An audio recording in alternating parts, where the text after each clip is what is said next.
নমস্কার বন্ধুরা, আপনারা সবাই দেখছেন সরকারি সংবাদ ইউটিউব চ্যানেল। বন্ধুরা, যদি আপনিও একজন গরিব ও খেটে খাওয়া মানুষদের মধ্যে একজন হয়ে থাকেন, তাহলে কিন্তু অবশ্যই ভিডিওটিকে প্রথম থেকে শেষ পর্যন্ত দেখবেন। তার কারণ আমাদের বর্তমান মুখ্যমন্ত্রী কিন্তু আবারও প্রত্যেকটি গরিব ও খেটে খাওয়া মানুষদের ব্যাংকের অ্যাকাউন্টে 25,000 টাকার সুবিধা পাঠানো শুরু করে দিয়েছে। বন্ধুরা, যেমনটা আমরা সবাই জানি যে মমতা বন্দ্যোপাধ্যায় কিন্তু আবারও তৃতীয়বারের জন্য মুখ্যমন্ত্রী পদে নির্বাচিত হলেন। আর মুখ্যমন্ত্রী হয়েই কিন্তু তিনি একের পর এক তার দেওয়া সমস্ত প্রতিশ্রুতি পূরণ করার কাজ শুরু করে দিয়েছেন। ভোটের আগেই কিন্তু তিনি জানিয়ে দিয়েছিলেন যে ভোটে জিতলে প্রত্যেকটি মহিলার ব্যাংকের অ্যাকাউন্টে প্রত্যেক মাসে 500 টাকা করে বা 1,000 টাকা করে পাঠিয়ে দেওয়া হবে। আর ইতিমধ্যে কিন্তু ভোটে জেতা মাত্র সেই প্রকল্পটিকে শুরুও করে দেওয়া হয়েছে। আর এরই সাথে ভোটের আগেই তিনি জানিয়ে দিয়েছিলেন যে প্রত্যেকটি গরিব ও খেটে খাওয়া মানুষদের নতুন প্রকল্পের মাধ্যমে 25,000 টাকার আর্থিক সুবিধা দেওয়া হবে। আর ইতিমধ্যে সেই প্রকল্পটিও শুরু হয়ে গিয়েছে। তো আপনিও যদি এই সুবিধাটা আপনাদের ব্যাংকের অ্যাকাউন্টে পেতে চান, তো অবশ্যই কিন্তু ভিডিওটিকে শেষ পর্যন্ত দেখবেন। তো আসুন এবার জেনে নেওয়া যাক এই 25,000 টাকার সুবিধা পাওয়ার জন্য আপনার কি কি ডকুমেন্টস বা কাগজপত্র লাগবে, এরই সাথে আপনার কি কি যোগ্যতা থাকতে হবে, আর আপনার কোথায় গিয়ে কিভাবে আবেদন করবেন সবটাই আপনারা জানতে চলেছেন। তো এখানে দেখুন হেডলাইনে পরিষ্কার করে বলে দেওয়া হয়েছে যে 25,000 টাকা দিচ্ছেন মমতা।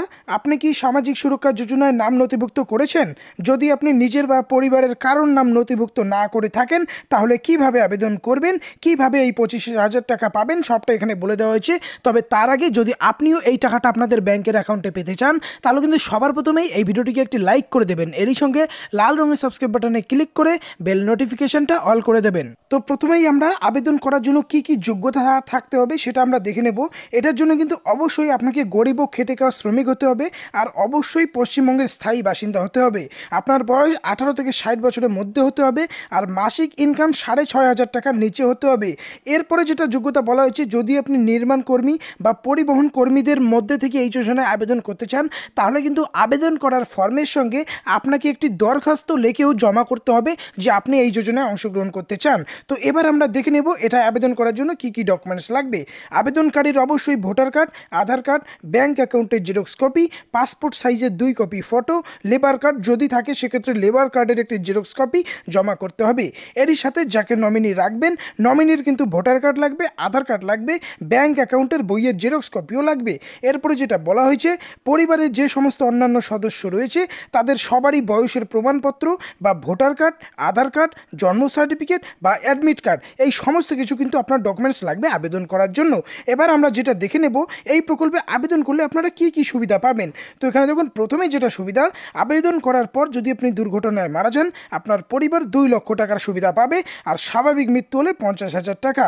আবেদন করার পর উপভোক্তার বা আপনার যদি 2টি কন্যা সন্তান থাকে, সেক্ষেত্রে কিন্তু তাদের কলেজের পড়াশোনা শেষ করার জন্য প্রত্যেকটি মেয়েকে 25,000 করে আর্থিক সাহায্য দেওয়া হবে সরকারের তরফ থেকে।